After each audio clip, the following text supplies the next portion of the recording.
unfortunately, because of that fear that I think my family felt towards me, because I mean, I could understand. I was saying things and I would stand up to whoever it was. I didn't care. Um, I just cared that it went against Jesus. And I tried to be assertive, which is speaking truth and kindness. It's, or, speaking truth and love. Yeah. Assertiveness is not being mean. Yeah. It's not always, because that's what I was taught. Assertive and aggressive went hand in hand, because you have to stay quiet about what happens at home. Mm. And so the more I became aware, the more God got a hold of my heart, the more they wanted to silence me, my own family, and I didn't understand why. Yeah. And Awesome. now that I understand that vision, it has given me such peace knowing that, you know, I that God was with me the whole time, even though I became the prodigal after becoming saved from, trying to survive through high school with verbally, mentally, physically abusive father and a severely narcissistic, emotionally detached mother who chased materialistic things. I didn't know what love was. I didn't know what attachment was. I didn't understand what a parental love looked like. And even though I understood and knew and loved Jesus, it wasn't until after high school and after I went through that constant stumbling that you do as a teenager, and you're trying to figure yourself out anyway, Yeah. even with parents that are helpful.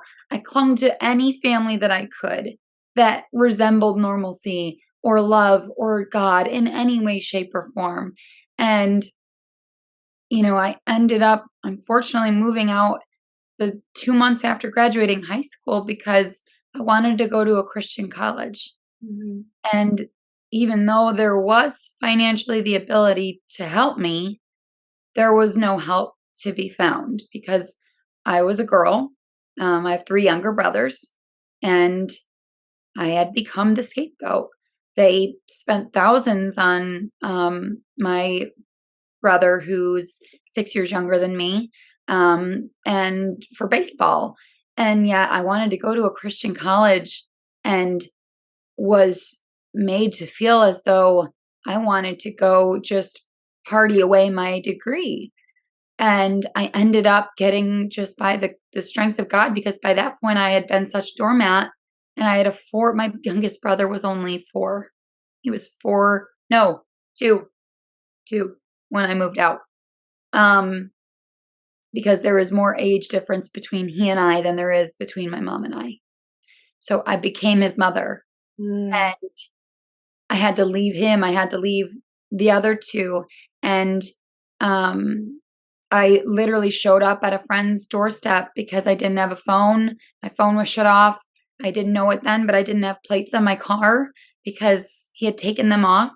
Um, Who, I your packed what I son? could. They left for the weekend for a tournament for my brother's baseball, and I just had decided I was moving, and I showed up, was taken in to a family that they didn't even go to church, and they never questioned it at all. And my friend's mom sat there sobbing the whole night, wondering why I had to park my car and hide it behind their house so that we could keep me safe and hidden. She didn't understand how a parent could do that and put their child in that position. I want to ask you a little bit about that because I think, it definitely took me by surprise, and it might for some of the listeners, like this is the same guy that like left and started a church, and, your mom went with him. So how did that look like? How did that happen that he's the pastor, but you're experiencing all this abuse at home? And the second part to that question is, did this alter how you felt about Jesus at the time? It did. Honestly, it almost got me. I mean, I I will be 100% transparent in saying I was suicidal from 15 through 18.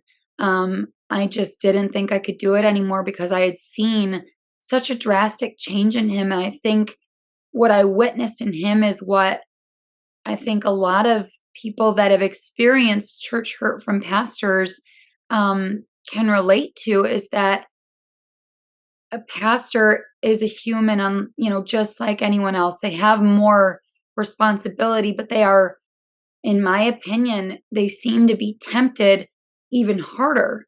Yeah. And so what it seemed to be to me, I mean, I led worship with this man. We prayed together. He tried so hard at first to keep us safe. And then it was like the the pride and the shame and the arrogance of, I came from nothing. He came from eating Twinkies for 2 weeks in a row because they didn't have anything, to now he had made a name for himself as a teacher, a secondary teacher with a master's degree, who was married with children Mhm. and was an assistant pastor leading worship at a church. And I think I started to see that separation where it was like the praise and the worship became less about God and more about him. He Mm. started to produce music, and he started a Christian band. And then all of a sudden he started producing rap music that Okay. wasn't for Christians. It wasn't about God, and it wasn't used as an opportunity to draw people in. It was just, hey, it's money. And my mom was taking out loans in my dad's name and putting them more and more in debt. And it still has continued through this day. And so I watched this transformation happen slowly but surely. And when I would call them out on it and just ask questions, not be rude, not to dishonor, because that part of me wanted to honor my parents, Yeah. and I had to protect my brothers as well. So I thought. And so, I just started to question, what is going on, God? What, mom and dad, what is going on? Why don't I feel like we're on this team anymore together? Yeah. And that was when the break happened, because I questioned too much and was threatened as a result, that if I spoke out, that I mean I was it was threatened to call the cops on me, that I stole property, Mhm. um, because I had taken my laptop and my mattress that I slept on, um, and because I'd moved out whatever I could over the weekend while they were gone. And so I remember the first few days, and I mean, this was truly the turning point where, yes, I was saved at 8 and I knew God loved me, but it wasn't until this day that I'm referring to that I knew what a fatherly love actually looked like. And so I had my Bible open, and I don't even couldn't even tell you where I was in the Bible. I just know I fell asleep, dozed off, and something said, "Turn on the radio." And then it was still the adjustable little FM where you had to scan with that little ridged knob, that they, to find your station. And I found K-Love, and I wrote it down because I literally, it still gives me goosebumps to this day. And just he's such a good God. So I turned on the radio, and I hear the radio host instantly, not anything else. I didn't catch the tail end of anything. I turn on the radio, get to K-Love, and it says, I don't know who, but somebody right now needs to hear that God loves them. And I had been contemplating ending my life Yeah. that day. And so they finished talking and said, whoever this song is for, please just know that God loves you. And David Crowder, How He Loves, came on. And the first lyrics are, he is jealous for me. And I dropped to my knees and went, what? What does that even mean? He's jealous for me. And I made it my mission that day to figure out what that meant because I just knew that I liked it. I Mhm. liked somebody being jealous over me. Yeah. No one ever had been. And if they were, it was fake because I was used as a pawn to get, my grandparents would use me as a pawn to get what they wanted from my parents and vice versa. Mhm. And so hearing those words, "He is jealous for me." I heard it. I mean, as much as, and it's, of course, it's different for everyone, but how God's, of course, how God's voice sounds to you. But I knew because it wasn't anything I believed Yeah. myself, but it was, "I love you and you are worthy. I've kept you here for a reason." At 3 years old, the same year I was having those nightmares for a year straight, there was a day that my mom was going to work. She had My grandma was supposed to watch me and had to call off at the last minute. And so my mom was gonna have to bring me with her to work. She waitressed, not ideal. And my grandma called back and said, "You know what? I My plans got canceled. I can take her." On the way to work that day, it was winter, and my mom wrapped her car around a telephone pole. And the only place where anyone could have survived, I wish I had pictures of it. There's somewhere that my dad has, but unfortunately, being no contact, can't really get them from him. But it was this little red box car, those 90s. It was a dark red box car, and it was wrapped around the pole. And the only place that someone could have survived was where my mom was, which was wedged under the steering wheel.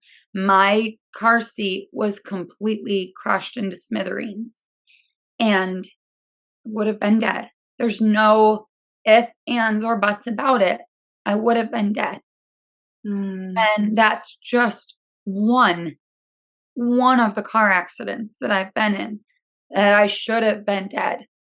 And every time I've felt like, I look back now and God was just like, "See, I had Mm. you."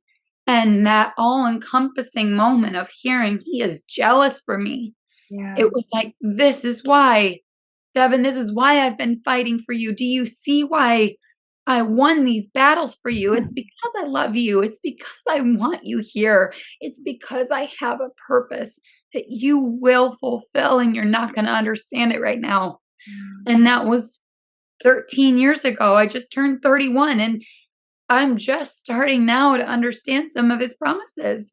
And Mm. so that patience between, all of those years, even those 3 years of feeling suicidal, those years were some of the hardest of my life, and I questioned and felt like David. I mean, the amount of times I read the Psalms where he was angry, Yeah. and I justified it because I'm like, "See? David did it. I can do it too. I can be mad at God too." And I know he laughs at me now about that because, I just wanted something to put the blame on. I didn't care what it was. I just didn't want to feel that anymore.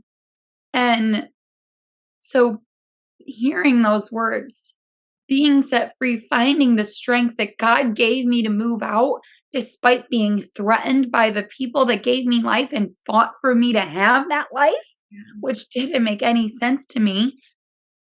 It was like, "Okay, God, if you did that, I wanna know what else you have in store."